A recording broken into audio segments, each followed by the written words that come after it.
Lee, how are you, buddy? Great, man. Thank you very much for having me. So this is Lee Huang, who is also part of Stunt Alliance. And now we're going to have a little chat about your journey in the stunt industry and how it all started. So that's where I'm going to go. So how it all started. Pretty while back ago when I started with martial arts, my wushu coach, he also did stunts, and my brother was into it very much from the beginning as well. So my older brother was kind of my idol. He paved the road, and then my wushu coach as well. And then eventually I ended up on that road. Right, so that means you from very early age, you already knew what stunt industry is and what is to be a stuntman. Yeah, I mean, of course, with growing up with Jackie Chan movies, my father introduced us. Right, so right. We always had, my brother and I, we always had an interest in shooting our own movies and, yeah, kind of pursuing that road. And so where were you raised then? Where did you grow up? In Nuremberg, it's a small city in Germany, Right. southern part of Germany, yeah. Okay.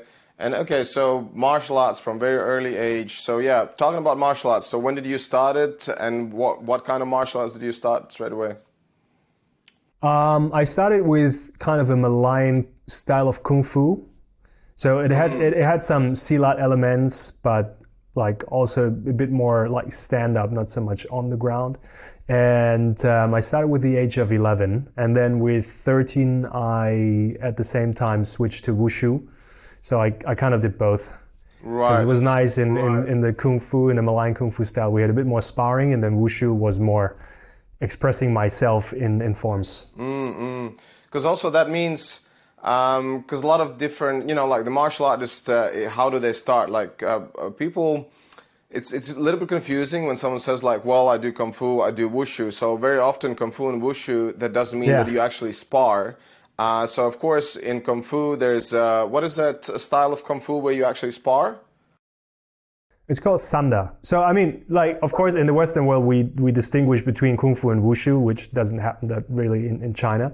But for Western audiences, wushu is more the forms, the taolu as they call it in China, and then sanda is more the application, like the real fighting. Real fighting. Where you have throws. So how much of like, which one you preferred more? Like I would say from the young age you already could see like, do you want to beat someone up and get beaten up, or rather perform and do beautiful? Because like I've done kung fu only for 2 years, and already when I'm grown up, and I just could see how beautiful it is, the whole movement and the traditions, and it's amazing.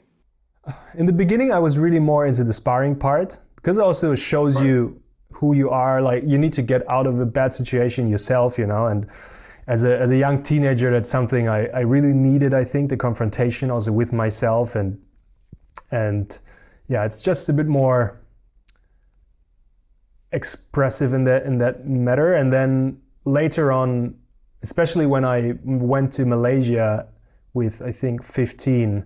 And I trained with some of the national team there. That's when I really got hooked up into wushu, and then that's where I was like really developing my love for it. Right. And then like training the forms, it really, you need to focus on perfect execution, and it's two very different kinds of training. For example, I started martial arts quite late when I was like 15, and I started with karate. And karate Shotokan, we did literally had like a 50-50, and then students could go further whether they do only katas or forms, or they do kumite or sparring. And I remember from very beginning I was more into kumite and sparring because I thought it was more fun. It felt like it's kind of a little bit more respected as well. And the karate forms are not as cool as kung fu and wushu forms. We don't do B twists, and we don't do butterfly kicks and stuff. Like we just go 1, 2, 3, and that was quite boring. I mean, it's funny because for me, when I was younger, I had the same feeling. But nowadays, I never practice karate like in a real dojo. But nowadays, when I watch karate competitions on YouTube, I really enjoy it because it's so sharp. Yeah.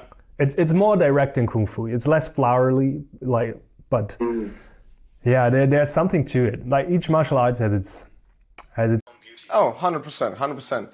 Yeah, you go, and that's a great segue to, you know, kind of start walking into the stunt industry and martial arts. How, you know, okay, so let's go. Like, what was your first project? Do you remember? Which was like, when was it? Where was it? Who were the people? And how was that feeling for you to be on a set for the first time?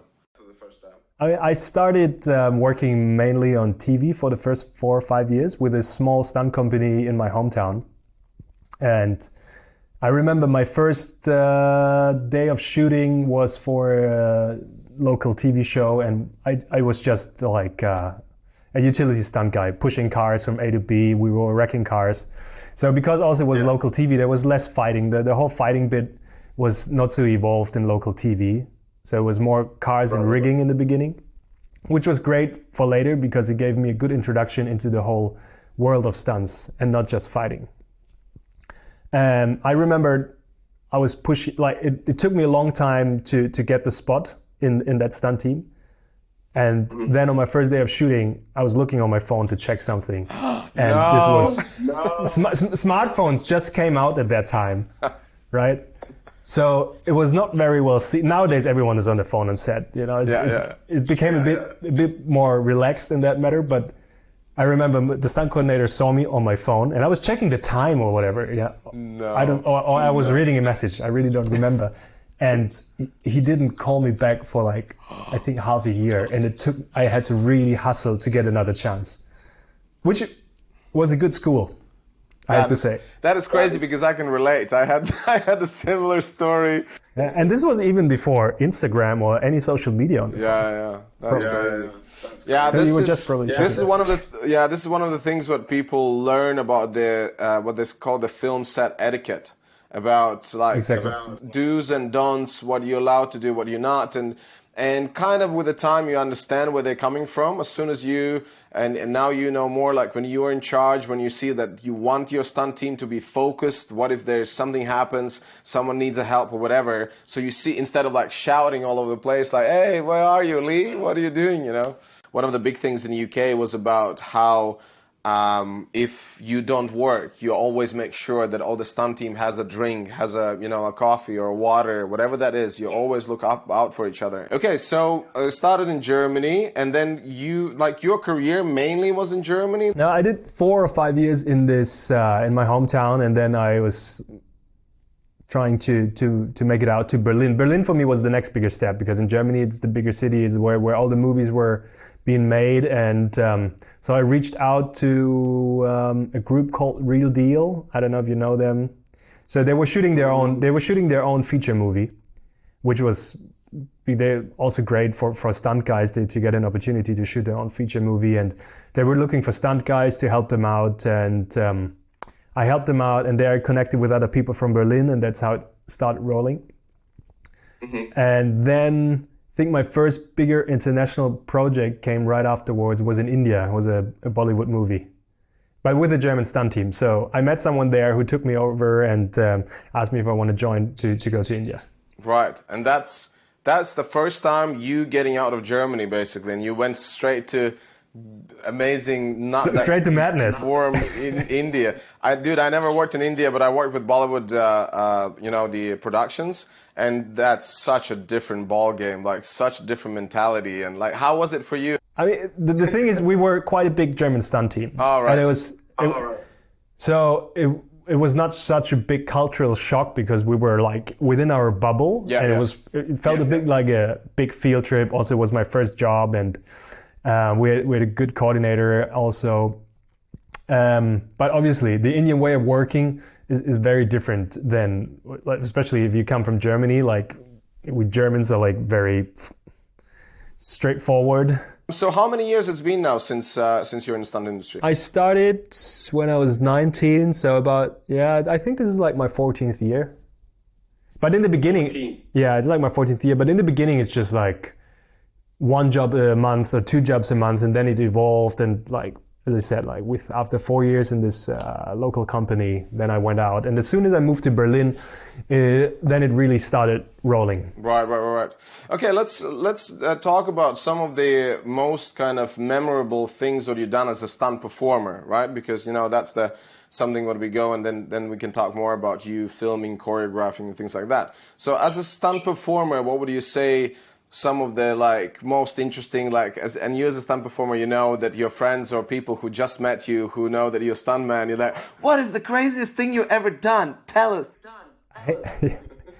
I know this question, unfortunately, is the most annoying one. I know. Because you just repeat yourself. Yeah. Trust me, I know. So sorry to everyone who asked me that. but that's normal. If that's the second or third time when they ask you that question, that's fine. But when you heard it like 100 times, that's what happens. Yeah. God, I think on my number one is fighting against Jackie Chan still up to date. Right. Like, the first time I was meeting him, thanks to my brother back at the time. If you work in China, you don't have a lot of time to learn the choreo. They show you on the spot. You have you can see it one time, you practice it a second time, and then a third time, it's like, okay, here's Jackie. And like, what? It's insane. It's insane. It's really a different pace. So they expect you that you already have your skill set ready. I worked only one time with a Hong Kong team in London, and fuck me, man. There's this fight where this girl is fighting us, and she leans back as the guy's grabbing and then kicking with both legs and kicking two stunt guys, and she had like freaking 11 inches high heels. And I'm not kidding you. This one time that high heel like flew by my eyeball, and I was like, fuck, that's the difference. And the coordinator's like, yeah, so what's going on? Come on, get it done. It's like, what the fuck? Yeah, that's really something else. But I like it because it keeps you really on the edge. Yeah. I guess like it's if you're used to it, if you get used to that pace, that becomes norm, right? Yeah, I mean the main difference between, not the main difference, but one big difference between the Eastern and the Western way of filmmaking is just prep. Like we prep a lot in the West, and we learn the choreo till we really know it. It becomes second skin, and it becomes safe most of all. And if you go to China or Hong Kong, you learn a lot on the spot, which is maybe a bit more dangerous to figure out sometimes your rhythm and timing, also with cast, and if you have a huge weapon to wield. But the other thing that's great about it, it keeps you on the edge and you can feel it in the performance. You know, it doesn't feel as staged. True. So if you're afraid, you are actually afraid. You are actually afraid. Yeah, exactly. I was just working on a project with Donnie Yen, and from my point of view, I think we had a lot of prep time, but sometimes he changed things on the spot. Right. And I think that was the reason, because you could really feel everyone was like, okay, what's going on now? And then you saw it on the monitor and you were like, wow, the energy is great. It's so tense. It's like because everyone's really tense. Yeah, and this is something that comes with the time and experience, that energy is so important, you know. And as I said earlier, so I start filming and I'm doing my stuff, and I can just see that. And even like, you know, when you glue like put shots together, like you did this one motion, now you're moving in, and when you do it from like kind of just do that one moment, if you don't have that person having that previous like craziness and he steps into or she steps into that doesn't work. Yeah, it's gone, right? So I totally agree with the energy, 100%. Okay, but meeting Jackie, so someone like, I mean, I would be probably, you know, anyone who's done martial arts, and for you even crazier because Kung Fu and Wushu, that's like, you know, that's Jackie's world. For me, probably it was more Texas Ranger. What's his name? Yes, the late Chuck Norris. Chuck Norris. Yeah, Chuck Norris. Yeah, yes. For me, probably would be that, right? But Jackie, and I love like his stuff. One of the main reasons why I love Jackie's stuff is because in his films, it's always about the humor. It's always about this, like, let's make kind of a funny, you know, like when he does the drunken master or that. It's just crazy. It's like a totally different level of performance. So yeah, it's very creative. Yeah. So how was it when you met him first time? I was stiff as a rock. I was like, I couldn't relax. I was so tense. I looked him in the eyes. There was like, as I said, like I saw the choreo once. I had one time with his double to rehearse it, and then the third time was like, okay, let's shoot with Jackie. And it's like, I tensed up, and he was standing in front of me. There's a whole crew of like 150 people around you, and then they say 3, 2, 1, action, and it is 3, 2, 1. Like my whole training, my whole lifetime passed by me. And I fucked it up. No. I think like I mean the first take, you know. Like I was really tense, really tense. Yeah. And then he took me. He grabbed my arm and said, "Hey, relax. It's just me." And it's like, that's a problem, you know. That is crazy. Yeah. crazy, yeah. But he gave me 2-3 goes, and then I got it. Right. And then after that, so originally they wanted me to stay for 2 weeks, and just one little part, and then I got more and more, and then I had to fly home, and then they called me back if I want to come back in for another 3 weeks, and then it kept going. Like my brother opened the door for me, but after that project, they kept calling me, and then eventually I became part of the team and did I think by now 6 movies. Or 5 or 6 movies with him. Wow. That's all in time-wise. How long? You know, what's the period of time? I mean, on and off. If you all count it together, I did maybe like 3 years there. 3 years. Wow. So then you properly have this great understanding of like how Jackie's team works and all that stuff. Yes. Which helps a lot. And after that, you know, everything becomes a bit of walk in the park. Especially when I mean, if you work in China, you have. Now you know when you're in Indonesia probably you have crazy long work hours. It's insane. Like you can easily have a 40-hour day. That's nuts. That's nuts. And in the UK people would be like, oh yeah, overtime, this, that, turnaround, that. Yeah, there's no overtime. There's no overtime, and it's great. You know, in a sense, it really humbles you. Yeah. But it's very different conditions, and I wouldn't say it's bad. It's just different. It really teaches you a lot. And I had a moment, I think 2 years ago, where I was a little bit fed up with the industry. And you know, at some point, sometimes you choose a job, money over passion. And every time that happens, I start hating the job. And I was at a point where I was very unsatisfied. And then I got a call to another Jackie project, Shadow's Edge. It came out this year, I think. And they asked me for the first time if I want to be involved in the action design, in doing the choreo for 1 or 2 fight scenes for Jackie. And it's like, okay, that sounds pretty cool. And you know, the money, of course, it's if I go there, I work as a local. So the money difference is definitely there. But for me it was fine because I was at the point where I chose some projects where it was money over passion, and I felt I need to go back to the roots where all my inspiration comes from. So I didn't want to make money the purpose. So I went there for the task, and it really helped to reignite my spark for the industry. Understand. And then it's funny that you're saying that, because after for me being 10 years in the industry, like I also feel like what is next, because like I really enjoyed, and there was a time when people would be, okay, grab the camera, maybe you're gonna film. Listen, I don't want to hold camera. I want to be performer. And now in this crazy year, everything turned around, and now like I love being behind the camera. I love, you know, directing all that stuff, but it obviously comes with all the challenges. So then how long you were as a performer, and when you start doing like creating choreos and then start filming, start editing, how did that all worked out? I think my first time I had to hold the camera for a project was on Sense8. The fight coordinator, Josh, he's like, okay, hey, can you help me out? Just grab the camera, and then afterward, can you edit the video? Because he was super busy, there was a lot to do. So he trusted me with a task. Thanks for that. And I was like, oh, this is fun. I really enjoy it. I mean, a part of that, my brother and I, we were always filming when we were kids, but really assigned to the task was on that project in Korea where we were working with some Korean stunt guys. And yeah, then I really enjoyed it, but I didn't follow up with it. And then at some point I was like, okay, I think I should buy my own camera. And as soon as I had the camera, then you ask your friends to shoot some stuff. You know how it goes, and then you start seeing like what works and what doesn't work. And also a little advice for all the performers who are watching who want to become better.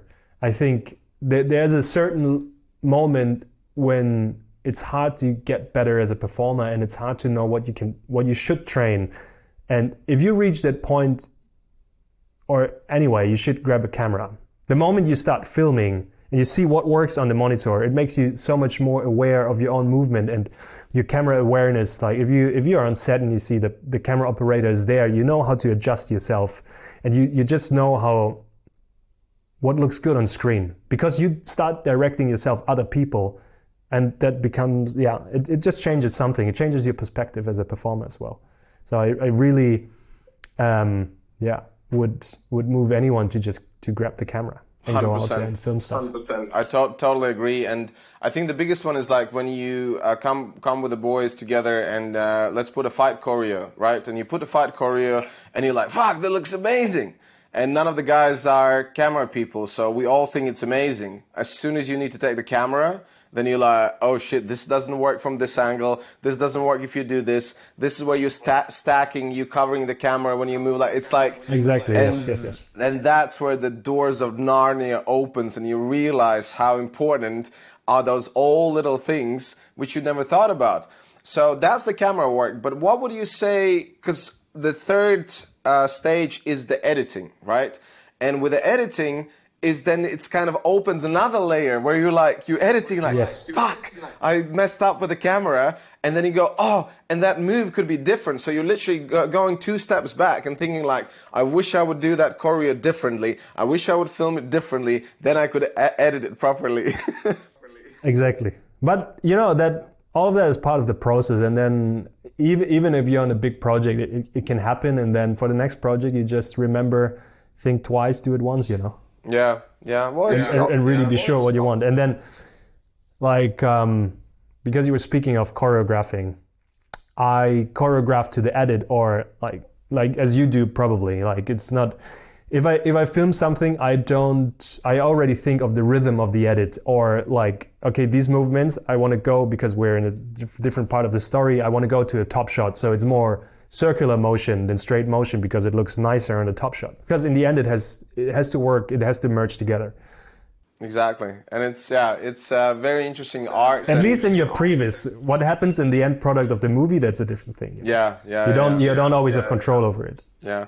How is that, like how often you had the situation when you super excited, the previs is sick, and you show it to a director and they're like, I'm not sure about this move, I'm not sure about that move. I mean, you know, it happens. It happens. I remember one project where it was a bit frustrating, and I couldn't get what the director wanted, and I was really doubting my work, and it was tough. And it's like, okay, I don't get what he wants, and then because at this time I was very much into shooting everything on a gimbal, very steady, very very clean. Even though performance is rough, but camera clean, and I couldn't get what the director wanted, because he said no, it needs to be more brutal and violent and so on, and then at some point I was just like, you know what, fuck it, I just switched to handheld, and that's it. That did the whole trick, you know. And I changed the choreo like 6-7 times, but this was also, I think, my second bigger job as a fight coordinator, and then I switched, and it's really just the camera, because sometimes, like for us, we have a very different eye on movement and camera work than someone else has who's not from the craft. With the Stunt Alliance now, how long you been collaborating with the guys? I think not for so long. I've joined them last year in November, maybe. The reason why I reached out to them, because I saw it's like a very high profile of coordinators, and I was looking for more for like a peer group of where I see myself. That's why I reached out to them, because I saw their work, and I had some conversation with Ian, and I thought it really vibes well. So I thought, this feels good, you know. For example, creating a fight scene, like how big part of it has to be a story, in your opinion? 90%. I think, I mean, as much as I love action and stunts and incredible fight scenes and all the technical stuff, if I really be honest, as a choreographer, I think the choreo itself, it doesn't matter so much for the general audience. It matters to you and me more if there's a fancy move, if there's like a crazy technique from a certain martial arts. It always needs to serve the story in the first point.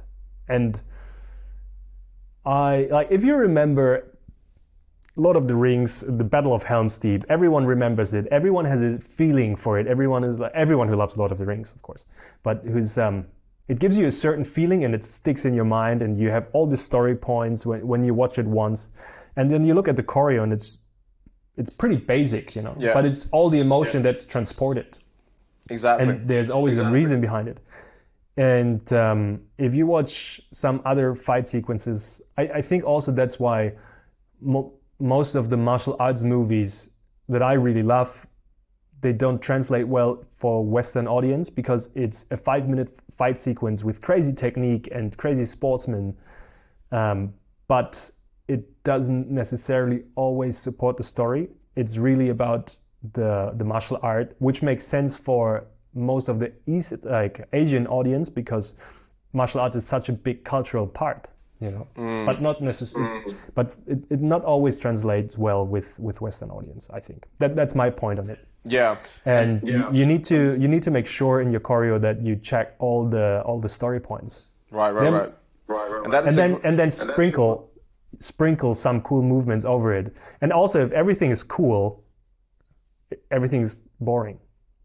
If you have a fight sequence, you have your basics, and then you peek out with one cool move or whatever. Like back in the days, I remember when Black Widow appeared for the first time in Marvel. It's just like this one scissor, and everyone remembers it. Everyone's like, it's a trailer shot, and since then everyone is doing the head scissor movements, but it's very well sprinkled, and then it becomes memorable. Yeah. So would you say that that's, right now you would say you are the stunt coordinator, fight coordinator, right? Would you see yourself as the second unit director? Because when you become a second unit director, that's where you're also responsible for the drama. So because while you're not there, and this is an interesting one, because you can see like, oh yeah, this fight is great, the moves are great, and then you see that certain drama points don't really work, and like the as you said before, that feeling that doesn't go through. But if you can just like suggest a second unit director, but if you are second unit director, then you can direct that, and that becomes like kind of your world. I was lucky enough. I mean, that's kind of what I want to pursue now. Okay. I had my first opportunity uncredited on Warrior Nun, the second season. It was my first coordinator job, and the showrunner knew I want to go second unit, and he was like, hey, we cannot finish the fight scene, but we have to shoot a dialogue. But for the dialogue, I only need one camera. If you want to, you can have one camera, half of the crew, and just, show me what you got. And then it's like, really? That's amazing, thank you. And then it worked well, and then for the rest of the show, I had a lot of say in that, but they couldn't give me the credit because I'm not part of a union, a director union. And then last year, I had my first, it was an indie movie where I was the action director. And then on the second season now of Dune, I became the second unit director for some of the parts. Oh, that's great. Congratulations, man. That's awesome. And so how did that felt that now, again, you like walking these kind of stages, you're a stunt performer, then you're a choreographer, then you coordinating, and then now you're second unit. Like, how does it feel? There's just so much more responsibility and you feel like there's more pressure, or actually it feels like you're more now the fish in the water, like where you belong? I think for a long time I wanted to be a stunt coordinator. And when I did the Warrior Nun, it felt like it was my first bigger project and it felt great. But mainly also because I had still a supervisor over me who did all the budgeting and the paperwork. We did it together, but he was still supervising it, and I was still more involved in the creative part. And I think that's really where I feel like the fish in the water, as you say, if I'm creatively involved. If it's choreo or camera or editing, for me, what really is important if I work is that I have some creative output. Gotcha. Copy that. So whether it's choreographing or camera or second unit directing, it all comes down to one thing what I don't really like to do anymore. What I was at a stage where I really appreciated is being a daily performer. When you go somewhere, someone tells you throw now a punch, then you throw a punch, and then you wait 8 hours in your tent on your phone. And then you get told off. And then you get told off. And there's a stage where this is also, that is a great experience. What do you think you would do if you wouldn't be a stuntman? If you wouldn't get in a film industry? If you wouldn't get in stunts? I studied at university to become a teacher for high school. for PE and like physical education and German literature. I think still up to date, I would probably be really happy if I would have pursued that path. Right, and your parents obviously they knew that you want to pursue films and stuff, but they said, listen, you need a B plan. You can't just put all the eggs in one basket. No, they were not. I was very lucky that both like my whole family except my brother and I are musicians. So we have or artists. So yeah. So that was pretty easy to convince them that this is our path. I never felt like, oof, what if they say no? Yeah. My mom always said, do what you love. Just do something that is, that you love. Hallelujah. My mom says the same thing. My mom says the same thing, and that's amazing.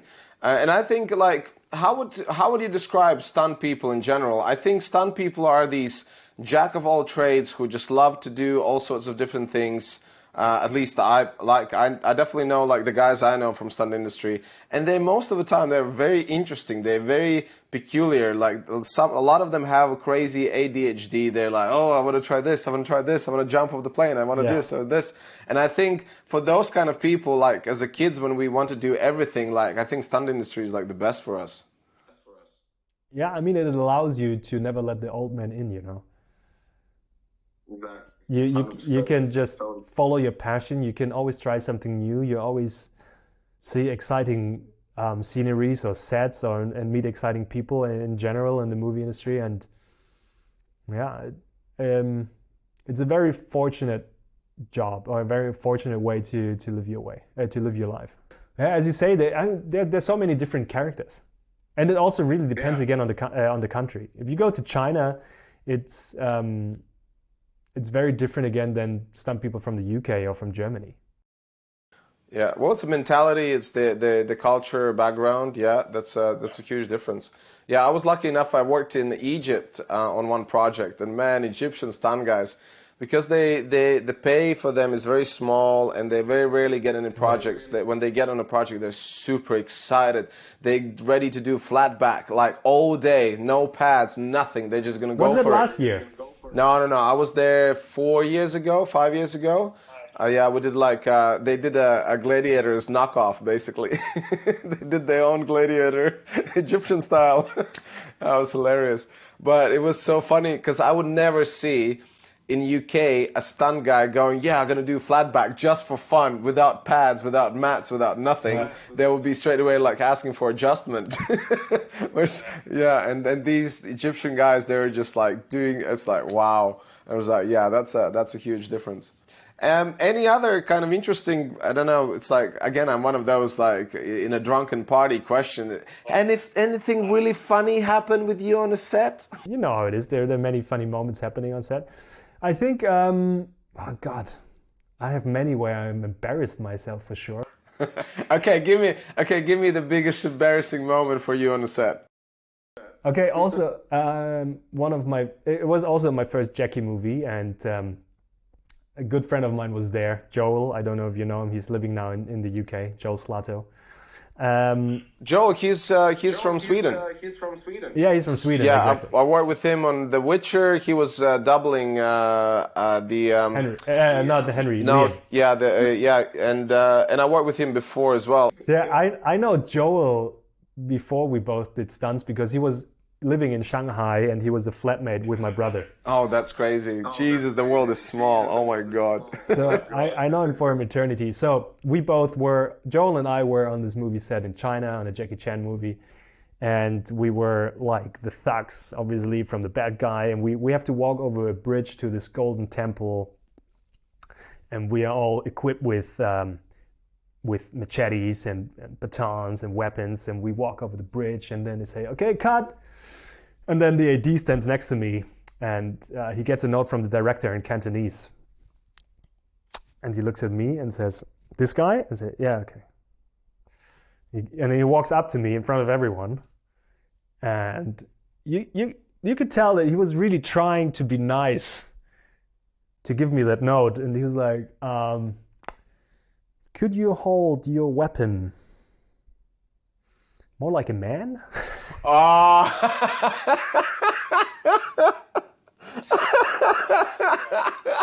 where you were like, oh my God, we're gonna fight, guys.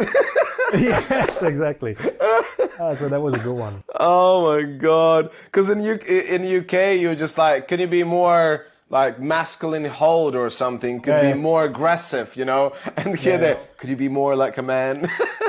I became stuntman when I was 30. I'm 40. How old are you now? I'm 42 now. Really? Wow, you're Yeah. in pretty good shape. Stop That's it. a Balinese stand. Stop it. Yeah. But wow, that's very interesting that you straight away kind of pursuing like this is what I want to do, but then to go, is it more about just because of the fire and you want to just move and do something fun, or is it more about that because you already filming and looking at it, but you kind of like, oh, how is it to be more like as a performer, or what are the thought process going through you? I mean, one of my thoughts about it was because obviously when I choreograph stuff and I demand something from other people, I want to also be able to do it. And, you know, I don't want to be like, hey, do that better and not being able to do it better. Yeah. So I was like, you know, I think I need to gain some new credibility that I can tell people what to do. And this is something what I earlier was saying that in Bali I'm shooting these little films with professional fighters. Because of the 10 years of experience and how many fights, like I've done fights with the Scott Atkins and like some really cool stuff, and I was very lucky to do it. And then because I know how I did it, then it's so easy for me to show them. So I definitely agree that you need to have that. Yeah, that's great. Nice one. Okay, and then it always helps at both sides. Yes. Yeah. It's like it's funny. There was this one fighter who is supposedly like kickbox high level guy, but he doesn't know how to do a spinning push kick. And I would be like, he shows me this sloppy spinning push kick, and I'm like holding camera in my one hand and do it much faster and do it way more precise and just land that push kick. And he just looks at me like, I was like, dude, it's easy. Also because you know now with camera that obviously real fighting and for camera is different. You know, you need to have a different range of motion and it's not the same, you know, so it doesn't translate the same. Yeah. And especially the things like when you need to retract your punches and all that kind of stuff. So, okay, we're talking about you performing, but then what would you say is your favorite fight sequence that you filmed or choreographed and filmed? Yeah, I think if I would speak of top projects I did so far, for me, the outcome from the last Jackie movie, The Shadow's Edge, I did the fight in the hallway where it was not Jackie, it was Tony Leung Fai. That for me was pretty nice because also it's where I changed my style the most, I think. It became way grittier. I became more shaky with the camera. I took the gimbal off and I was like, okay, because my friend who was the action director, Su Hang, we talked about it and we wanted to give it a different feeling and also in the brutality, because usually in China it's not allowed to show a lot of blood and a lot of violence. But our inspiration came a bit from Korean movies, from Korean dramas, because they have a very interesting way of showing violence. Sounds weird, but they're just very gritty, you know. Yeah. And we wanted to have a similar vibe to it, and we were like, yeah, but in China you can't do that, and nobody does that. And then at some point we're like, yeah, but you know what? Fuck it. What if we are the first ones who are doing it? Yeah. And that was pretty tough, to be honest, working in China, because it's like 18-hour days, no overtime pay, 7-day week, and just insane conditions. But the outcome was, for me, so good. I really loved that fight and the emotion behind it. So that was, I think, my favorite. And then as a project, the whole Warrior Nun season 2. I mean, it's Warrior Nun, you know, it's the name says it all. I looked it up, the trailer. So it's also with Jackie, right? No, Warrior Nun not. Oh no, Warrior Nun is a Netflix show. It was the Kung Fu Yoga. That was with Jackie. That was my That's also the name is what you get. You know, that was my first Jackie project. But now Warrior Nun was the one where I got to coordinate for the first time, and also the second unit direct or action direct, whatever you want to call it, where I got the opportunity from the showrunner. And Nice. I mean, apart from that, we could design the action the way we wanted, and they were also really listening how we want to shoot the action. So the way I got there was a bit sneaky. I mean, we were shooting the action, and I got from Q-Take all the takes, and I wanted them to use our edit. And I was listening to other podcasts, I think, from Sam Hargrave, how he's doing his political way to get the shots he wants, And I tried to implement some of that in the way I worked. So I knew that it would be a bit weird for me. But back then I was 28. As it would be a bit weird for me as a 28-year-old guy to go to the showroom and say, hey, here's my edit, use that. So I took the footage and on set edited while the showrunner was sitting somewhere there where I knew he can see me. So he came up to me and said, what is that? I said, that's the edit of the fight we're just shooting. He said, what? I said, yeah, you want to see it? And I had the edit ready already. And he was like, oh, that's fantastic. Can I give that to my editor? And then from then on, we had, as a team, the trust, and we kept on going. And then they asked for it. And then we got the dailies officially. So that's kind of how I played around with it. Nice. Because, again, like, you have, it depends on what kind of editors work on the projects, but most of the time the editors don't really know how to edit fights.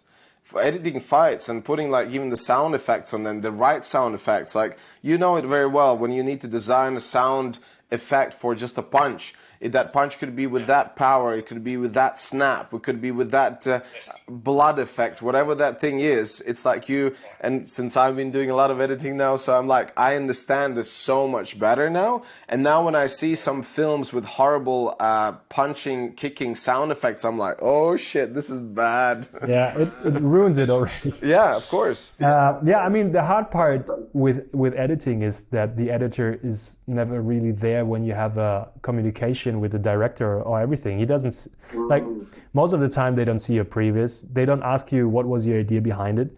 I mean, they have their own way of working, and I don't want to talk it down at all. Very hard, I think, to be on the same page with an editor. And I now had it for the first time when I was action directing, that I was actually giving the editor my edit, but then he still has his say he's doing his profession for good reason, and he's having another different point of view at your work, because we just maybe see it from our perspective. So we are very limited also, because it's hard to have an objective view on how the audience will look at it, right? Yeah. That's true. So what I do when I edit, I show it to my wife, because I think in Mad Max Fury Road, in the interview, I heard that the action was all edited by his wife also, from the director, because he said women have a different point of view on action as men. It's more story driven. It's more, it's not just blah, blah, blah, and boom and action. It just gets a different rhythm if a woman is doing the editing. So I try to do it as well. So I'm not just having my point of view or just from our craft, from our trade. And here I'm gonna go in more in specifics. It's the acting, it's the fighting moves, it's the sound effects, it's the special effects with blood splurts, whatever. But the music is so freaking important. And like, again, me doing my little videos, and it's like how it changed everything. So how is that for you when you have your edits? Do you try to kind of like portray to the big decision makers, listen, I think the music should be like this or like this? Have you ever been in that place, or that never happened? No, that never happened. I mean, the way I use music now is very different than I used to. Before, I do the fight and then I find a good soundtrack and then I put it on top. Now I have the music before I throw the first punch. So when I read the script and I get the mood, I have also the soundtrack I want to use already. So I read with the music, and then this is like when someone sends me a script and I like it, and then I feel a certain emotion in the script, I try to find a song that transports that emotion, and then I reread it again, and then I build my story points. That's really cool. I can pre-visualize it already, and then of course when you go to the location or you go with your team at the rehearsal stage, and you start choreographing. The moves are changing, but it's more about how I see the story points, and music helps me a lot. As I said, my parents are musicians, so I grew up with opera and all that storytelling. And I also coming back to the editing part, which makes it hard sometimes with the editor, because I edit to sometimes, like if I do a previs or a choreo, sometimes I edit to a certain rhythm I have in mind, because a rhythm makes a fight interesting, right? If every time is like this, it's like a song that is working like that. It's just fucking boring. So I don't know. You could use Beethoven's Fifth Symphony, da da da da, and you use that rhythm as your opening or in the middle. Yes, exactly. And if you have that rhythm in your fight scene, then it becomes memorable. But again, if then the editor doesn't know about it, because usually the editor is also coming way later to the process, then it's hard to do that. That's a nice idea for yourself. Lee, I have one question specifically about the music. So I so agree. This is amazing, and I think that's how it should be. If before you, as you said, you throw the first punch, you have the music and you have that mood, and that's what you're going to portray, combining with the story. But now the challenge, what I can see, is that what if at the end they're going to use totally different music? How do you think that's going to work? Or you don't really... After some years, everyone should come to the conclusion that it's also not your movie, Right. I mean, you have your vision, but it should, in the end, it's supporting the director. Yeah, that's our job. Course. Our job is... I mean, we want to fulfill ourselves. We have our own vision. We want to be movie makers. But in the end, we get assigned to a task, and the task is support the director's vision, not your vision. So don't get married to the choreo. Don't get married to your edit. It's nice if they give you the opportunity. It's nice if they do whatever. And of course, you get sour on set when you see, oh God, they're going to do everything differently. It hits me too. Even though I try to have that mindset, every time you go on a set and you see the first day, okay, that's how they're going to do the camera. It takes me 3-4 days to emotionally let go of it, But then you just need to remind yourself you are also there just to help. And you there to do your job, basically. If you want to be emotionally involved, become a director. Like if you want to have the full say, become a director. And if you're not the director, you can try as best as you can. I mean, but if they don't do it, you got to understand, and you got to also appreciate their opinion. And one great thing would be that again, like I really like what you said about the music. If you can actually have a chat with the director and say, listen, out of these 5 songs, 5 musical pieces, which one do you think would be the best for the fight? And the director is like, I think this would be good. And then for you as a choreographer and designer of the fight, that would make so much. It would make so much more sense, and it would be so much easier, right? Have you ever had that kind of chat?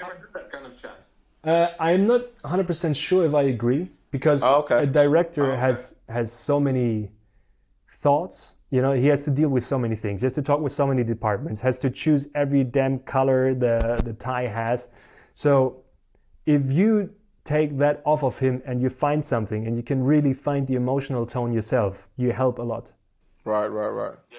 So instead of asking this and that, I think you need to sell it.